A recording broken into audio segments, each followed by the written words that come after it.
Egypta TV, shout out sa'yo. Kaya mo yan, Egypta. Huwag kang mahiya.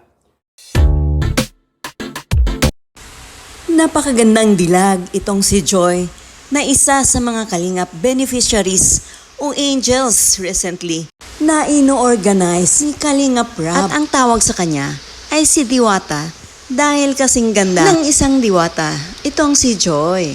Kaya naman lahat ang bagong angels ay kasama sila si Dara, si Joy, si Erica, si Rachel at ang huli si Rose Ann ng mga Kalingap Angels ay pinaranas ng magandang buhay sa loob ng Kalingap at isa na itong pagkakaroon ng makeover or transformation sa kanilang pagkatao o panlabasnaan nyo sa pamamagitan ng photoshoots na ito ang kadalasan minimithi ng mga kababaihan. Pero ang pagkalingap ng Kalingap team sa mga angels na ito ay hindi lang ang panlabasnaan nyo ang nagkaroon ng transformasyon, kundi ang kanilang pamumuhay na rin. Kaya napakapalad nila o napakaswerte na napili bilang mga beneficiaries ng Kalingap. Hanggang dito na lang. At syempre, huwag niyong kalimutang tuloy-tuloy ang pagsuporta sa Mag-amang Matubang. At syempre, ang aking munting channel, Egypta TV. Maraming salamat po sa aking mga subscribers at sa aking mga followers. God bless you all.